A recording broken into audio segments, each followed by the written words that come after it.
This is a Hot Pie Media original. You know, if you go out to Taylor's blowing up, Hutto's blowing up. Don't nobody want to live in no fucking Taylor. Hey, yeah, I'm just saying.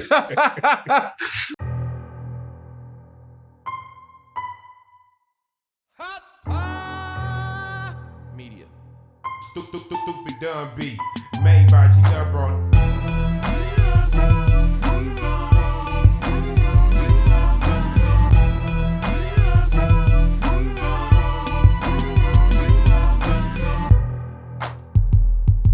Welcome to the gray area. Here's your host, Aaron Cheatham. What up, guys? Welcome to another episode of the Gray Area Podcast, coming to you guys from Hot Pie Studios. Got a special episode for you guys this week. Before we get into it, though, I want to remind you guys, you're here on the page. Make sure you hit that subscribe button if you like what you're watching. Hit that like button so that way other people can find it just like you did. Feel free to share it. If you're on the audio platforms, leave a review, 5 stars, you know. Treat us like your Uber driver. Give us them 5 stars. Don't come in here with no 4-star bullshit. You better act like you like it. You found us. Share it with everybody else. Make it easy for other people to find it. But we are happy that you guys are here. Appreciate you. Shout out to 2 fans out there watching. Shout out to Gracie Gutierrez watching every episode. I see you out there sucking at life. And to Susan Brill getting ready to run the Chicago Marathon. Yo, big ups to you, Susan. We're proud of you. Good luck out there running the marathon. Can't wait to hear how it went. With that being said, special episode this week, something we're going to do probably on a monthly basis. Brought in 2 of my good friends from the listing firm, Beni Aguirre and Eian Jackson. How you guys doing? Doing good, right. man. Doing Thanks good. for having us. Oh, thank y'all for being here, man. Y'all are fam, so it's all good. This was going to happen eventually. Most definitely. So we brought you guys in here because you guys are both real estate agents, really deep into the game. And I have questions, and I'm sure that plenty of people watching have real estate questions, or even just maybe looking for basic knowledge. So we brought you guys here so that you can break stuff down so that maybe you can teach me and teach our audience some things about real estate if anybody's in the market or whatnot. But before we get started, tell us a little bit about yourselves. Beni, how long you been in the game? Tell us about... I've been a real estate agent for about 10 years, predominantly in the Austin area, working with investors, buy and hold, rentals, flippers, pretty much everything. Do commercial, residential. So really love being here in Austin and working with the listing firm. I can attest to Benny's skills as an agent. He was my realtor, and he was willing to fight for me in the streets. So, you know, a lot of people go out there and they say, "We will fight for you." No, Beni will fucking fight for you. Okay? Beni was legit ready to whoop ass over my house. So, shout out to you. Like that's if you're looking for somebody, you want somebody that will legit put in time and money. See how I brought that back? This time and money for your ass. Hey, man, this is business. It's a business, right? They was about to get introduced to the hurt business in this. I got to watch out for my clients. That's right. Yeah. And Eian, tell us a little bit about your experience in real estate. Yeah. So Eian Jackson, I've been with the listing firm for 6 years, going on 7 years now.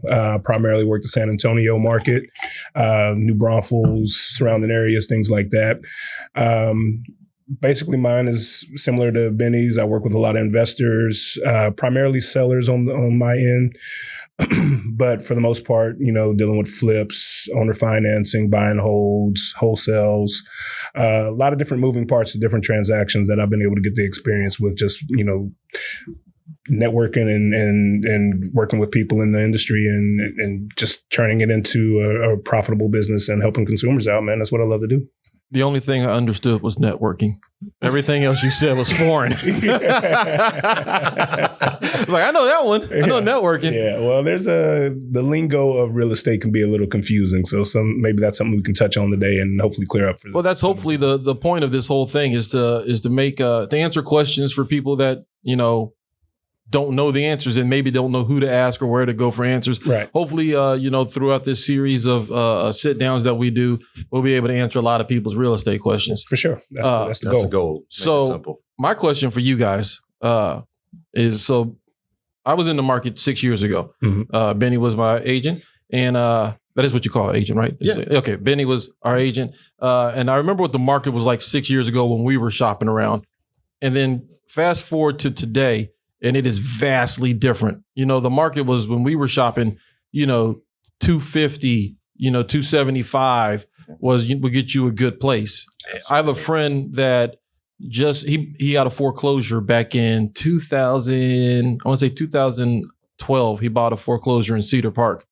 He sold that house for $640,000 a couple months ago. Yep. Like double what he had paid for it. Yep. And it was like, how did we get from 250 to the market being where it's at least $500,000 to get a crib in Austin or even in Central Texas in general?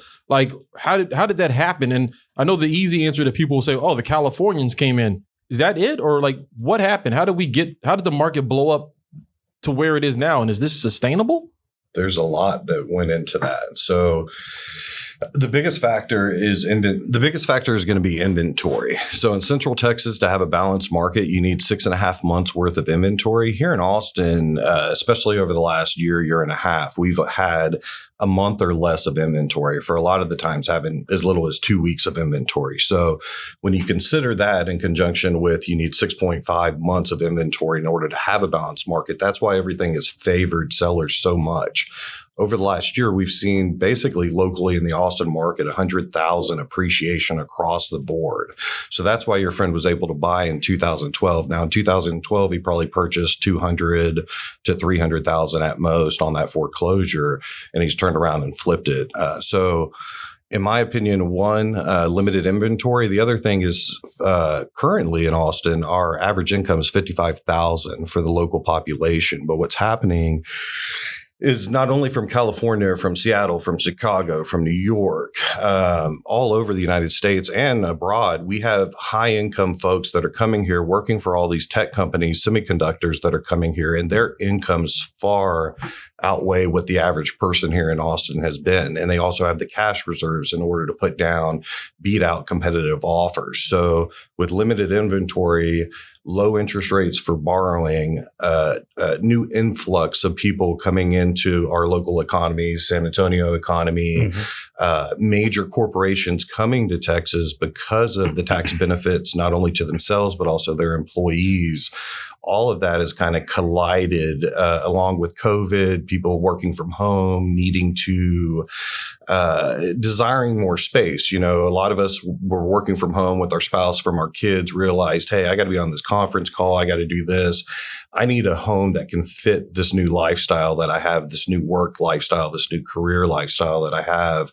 And I think all of that has just kind of come together, at least, you know, in our market. And I would beg, you know, to say in your market as well. Yeah, absolutely. I need a paddle to hold up. Yeah. Let's go back to the word that you said that struck me is inventory. Yeah. Now, how do you, so you say you typically want 6.5 months of inventory, and we're at, you say maybe 2 weeks. Like, how do you currently closer to a month in Austin? So how do you like accrue inventory? Like it's not like you guys are Walmart and you've got trucks being dropped off with goods that you sell as inventory.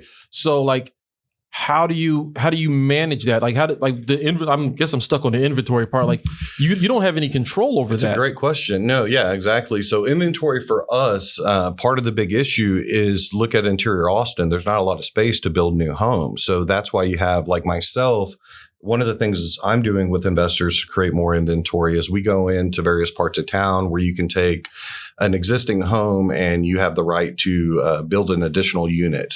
So you build that unit. Instead of having one residential unit, you now have 2 units that you can sell. You set up a condo regime to split those off and sell them off. So that's one way that you can create more inventory. New builders. So do you guys like go in and you suggest to the property owner, hey, if you put something else on this property, we can sell that?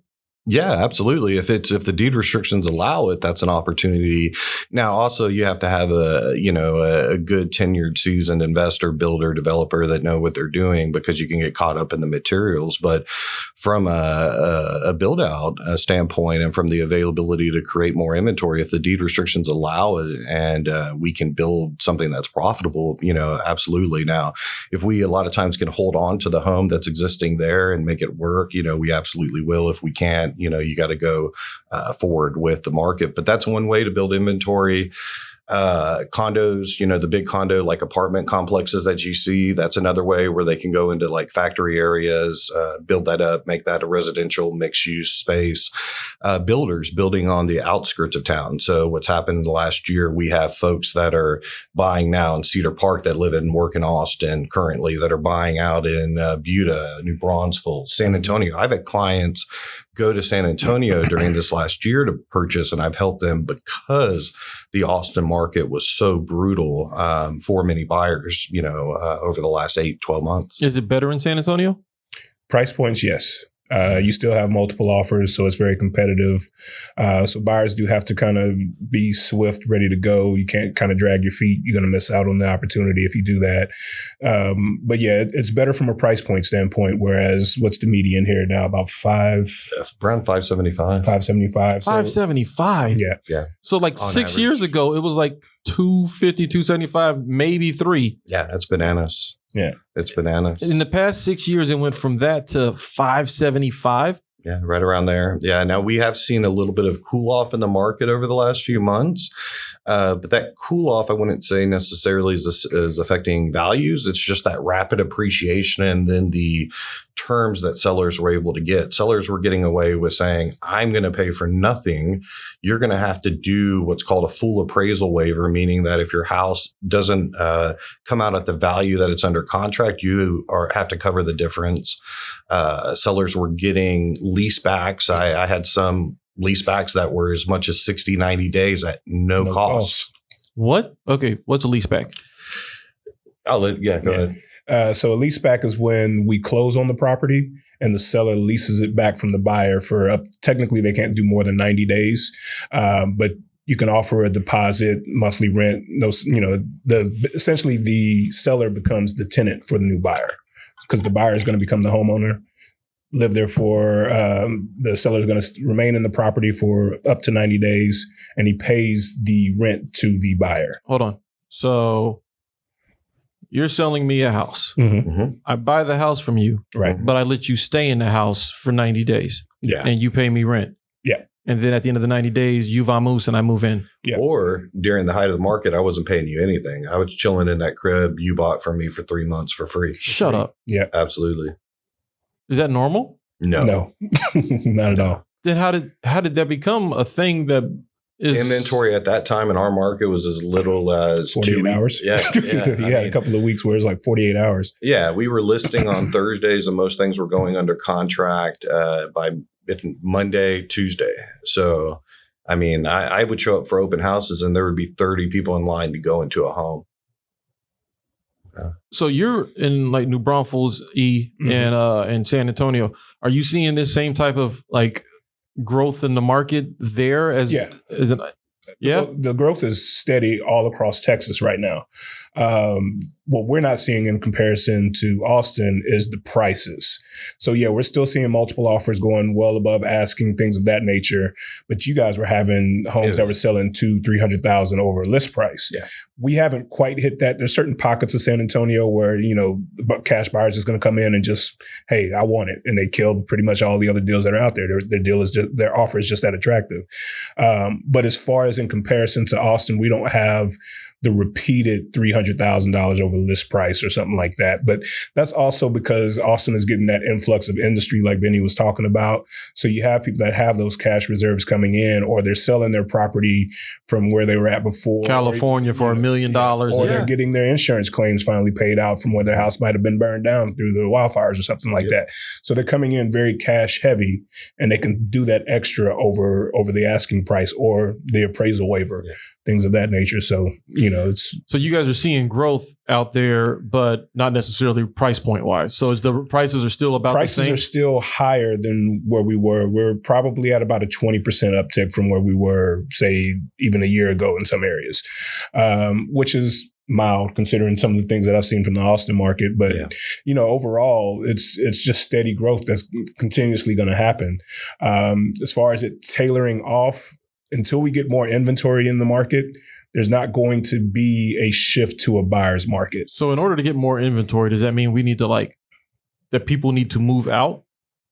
Yes, and like leave the market in order for there to be more inventory? not necessarily. So you'll have sellers that, might already have a second home and just have been using this homestead property, and now they decided they need to sell it, or they're ready to move, or they might, for example, San Antonio is heavy military. So you have a lot of people that are doing relocations from the military, being shipped out and things of that nature. So yeah, that's what creates the inventory. Now, I think what stalled inventory is the forbearance for the foreclosures was a big, stamp on that, because I'd say you probably took away about 20-25% of the market share off of foreclosures, especially in pockets of San Antonio where, you might have some areas of the Northwest side that are typically higher. Whoa, bro. Whoa. Oh, I'm sorry. Choose your words wisely now, all right? I'm a Northwest Side kid, all right? Taft High School, communications is ours. Northwest Crosses represent. I was off of Tesla, homie. What you talking about? Yeah, I've sold several houses. Calabria up in this joint. What you know?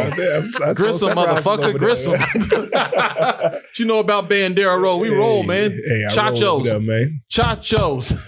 Chachos be hitting. Chachos be hitting. Chachos be hitting.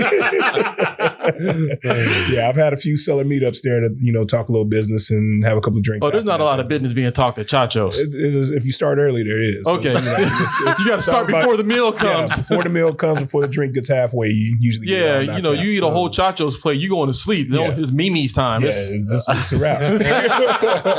It's a wrap. It's time to go get something sweet to eat and go home. Yeah, you ain't lying. Wake up. Yeah, no shit. Wake your mama. We got to go. But yeah, that's really stalled out the inventory influx, because that took inventory away from flippers who usually buy foreclosures, flip them, turn around, put them back on market. So we were seeing that decline. And in turn, that made buyers who were ready to buy, needed to buy, more advantageous when they were putting in their offers and just like, look, we need to win this. So you're coming in giving leasebacks at no cost. You're coming in with a full appraisal waiver. You're doing all of those things to try to compete and win that offer, and you still might end up losing. So when is the foreclosure thing forbearance?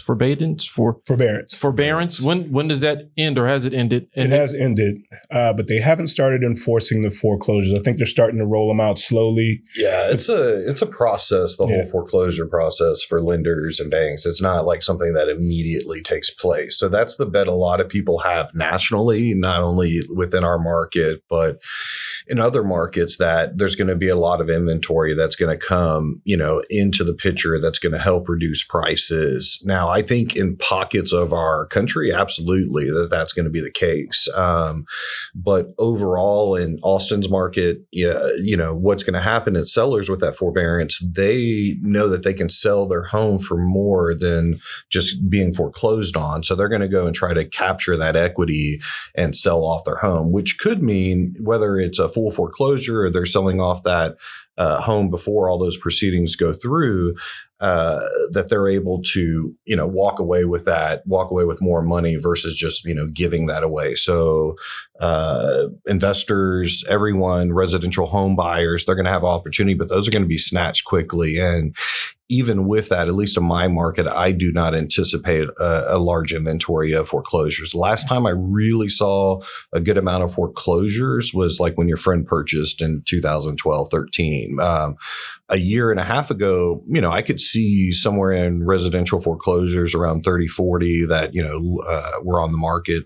You don't see those numbers currently. You don't see that anymore. We're going to have to do an episode on foreclosures. Yeah. Just so, because there's a lot there. Like as you're talking, I'm like, I have questions about foreclosures, but that's not this topic. But I think we'll see more, and that could help inventory, but I just don't think in our market it's going to be enough to really get us, say we're at a month, maybe we go to a month and a half, 2 months. I don't know. What do you think in San Antonio? It's 3 months max. Yeah. I don't see it being that everybody's expecting or was expecting for 2008 to happen again. Yeah. And that's not going to happen. There's too many safeguards in place for that. Even just the truth in lending process. What do you mean by that? Well, because what happened in 2008 is there was a lot of bad mortgages written. Yeah. And ultimately, that's what crashed the economy, is that those mortgages weren't sustainable.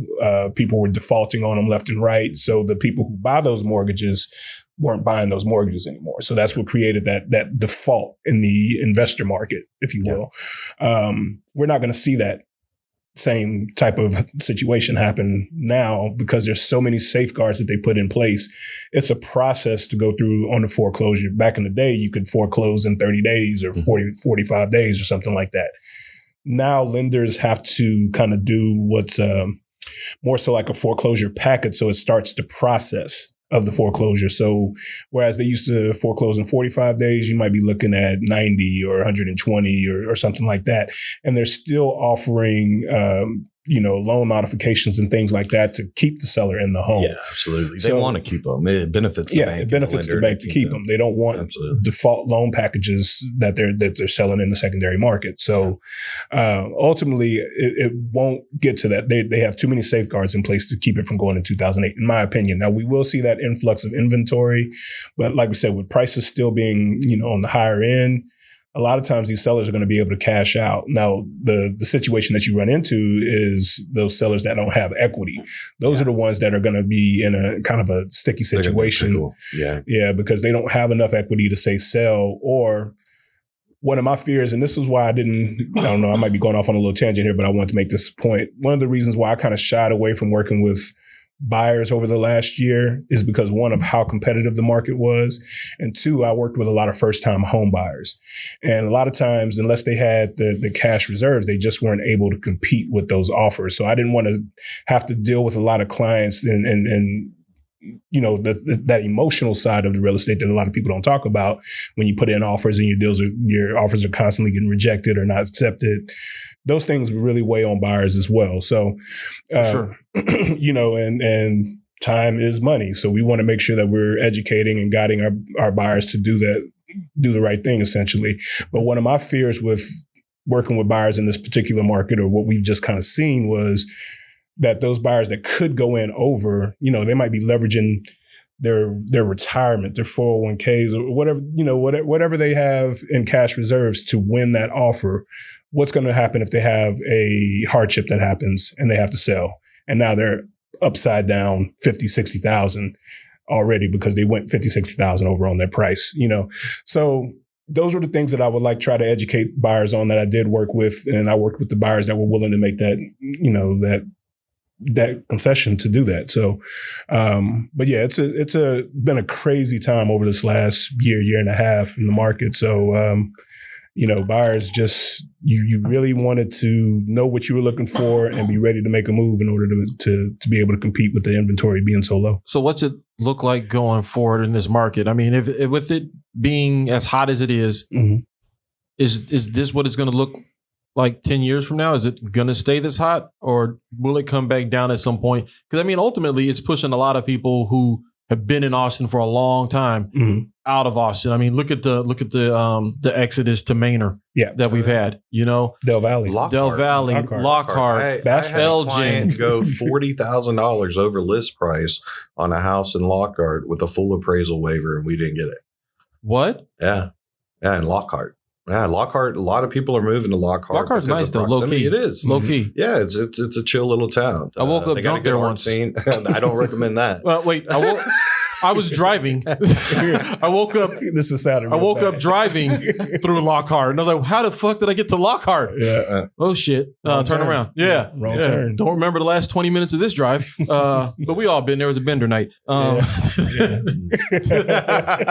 Bender pours some tough. Yeah. So, what does it look like? Is this sustainable, or is it going to come back down to earth, or is this the new normal for this market for Texas?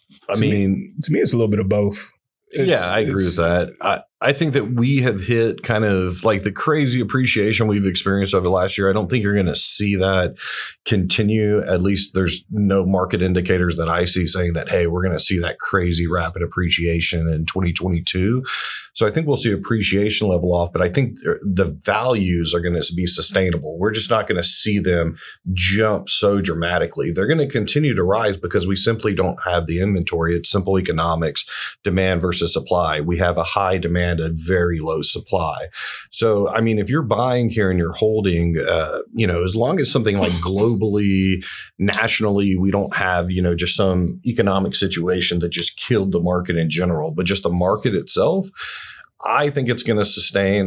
Myself personally, I'm in the process of buying a duplex. It's a buy and hold strategy that I'm going to hold for at least 5 years. And then, try to capitalize on that appreciation. So, folks that I'm working with, I'm sharing with them, that thought. Now everybody's situation is different. But I think Austin, I think San Antonio are great markets to invest in. I think San Antonio is just, you're seeing San Antonio, in my opinion, do similar to what Austin is doing. It's just on a little bit of a different scale. And if San Antonio starts bringing in these major corporations with, all the military government there, they have the same taxes as they have a great labor force there.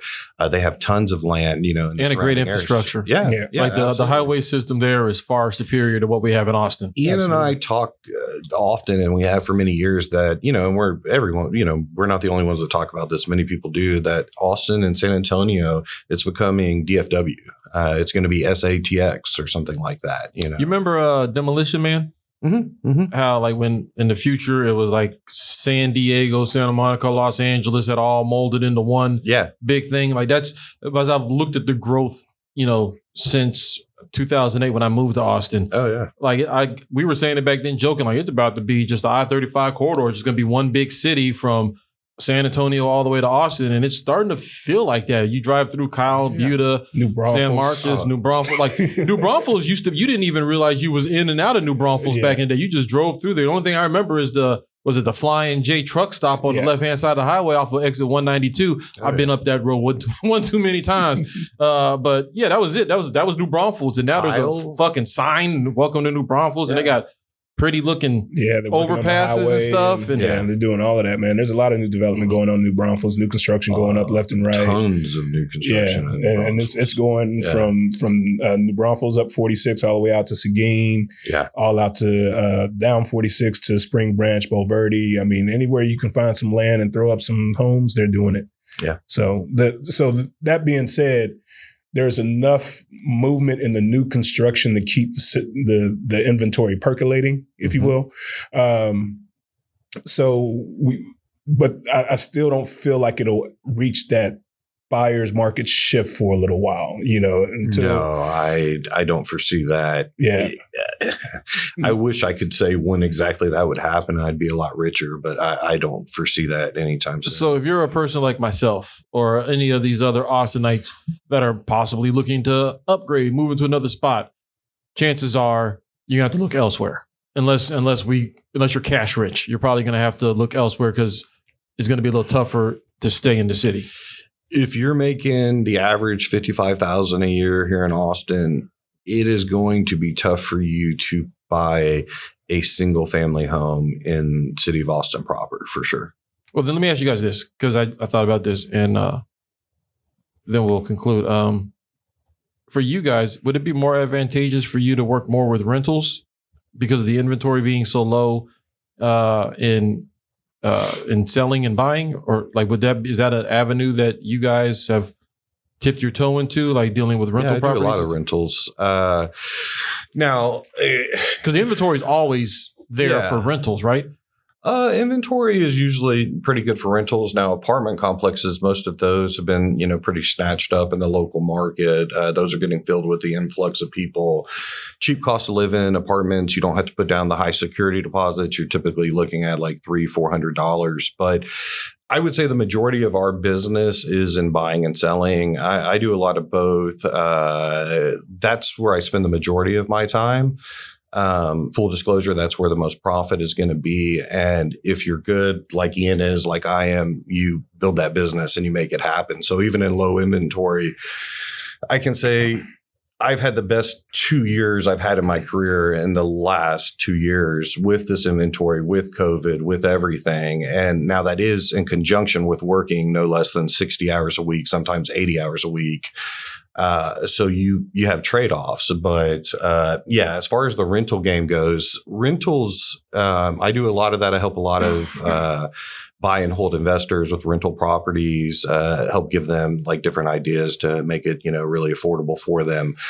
But as far as an agent, the profitability of being a tenant agent, it's not really there. So for instance, in the Austin market, we typically see 30 to 40% of 1 month's commission is paid out to the tenant agent. In San Antonio, where Ian is, I think you guys pay like $200 or $300. If that. Yeah. Okay. So you have to think, for a tenant, you're driving around and you're showing them as much property as you would a buyer many times. You know, Sometimes it's double what you show. Yeah. You're driving, you're spending time, hours, gas.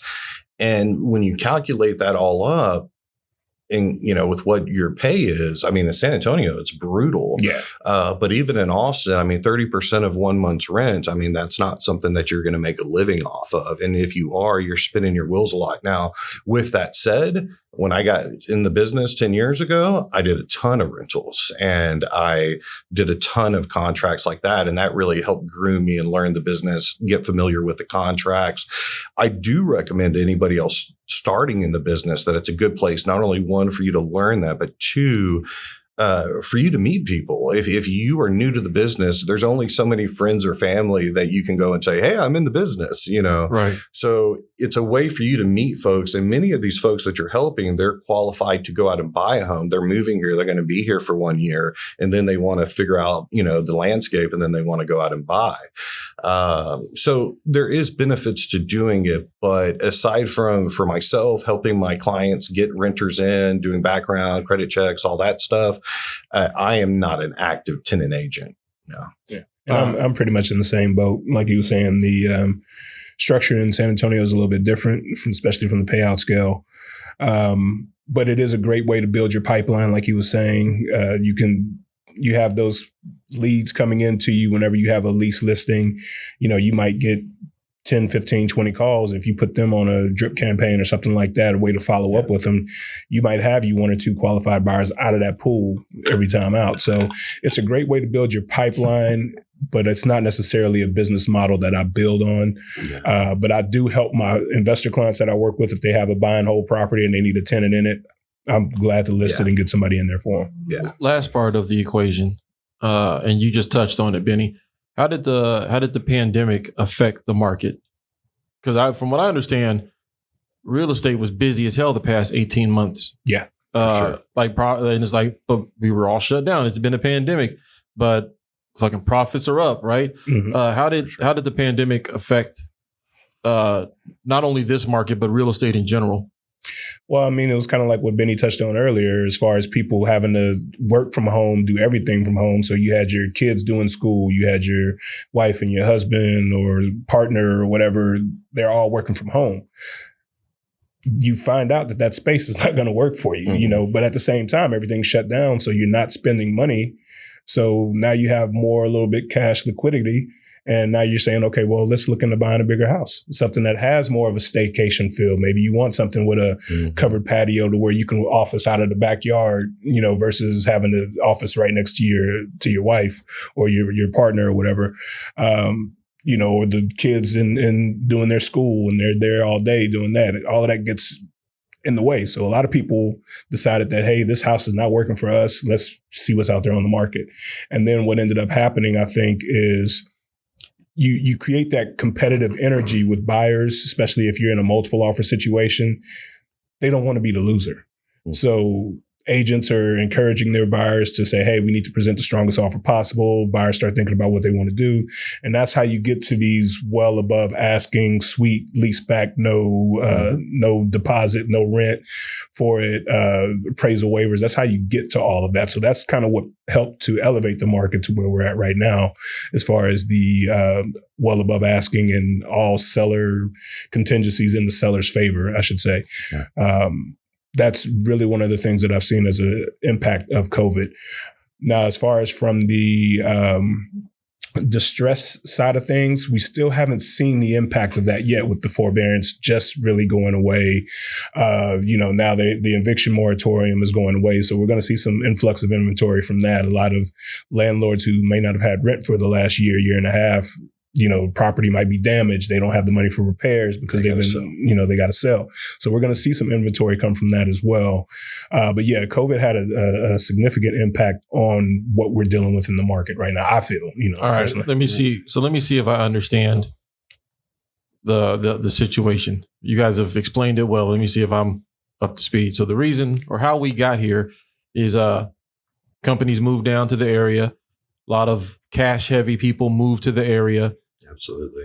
People that were working from home had some cash, needed to upgrade their living situations, but there wasn't enough houses being sold for all of these people, which drove the price up. Being sold or built. Yeah. And that's what drove the price up. And because of this influx of cash heavy people, and some of them are living in apartments, like you said, right now, waiting for the landscape to open up for them to buy. Mm-hmm.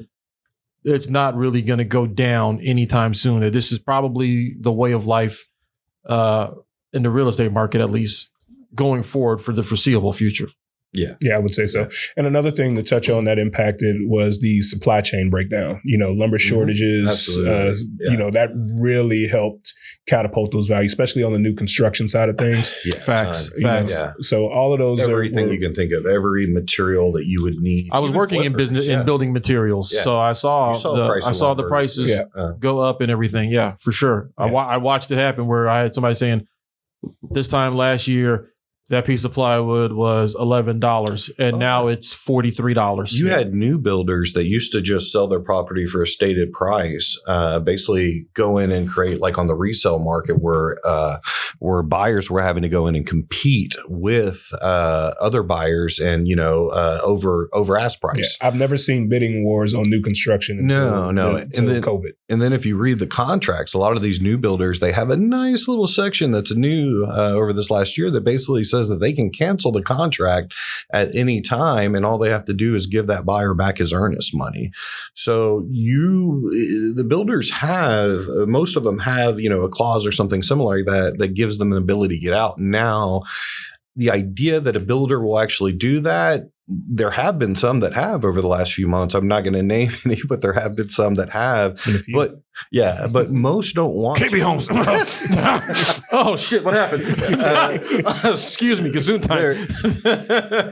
But the idea is it's just bad business. So builders, they don't want to do that because then that word gets out to buyers. Buyers don't want to come and purchase their products.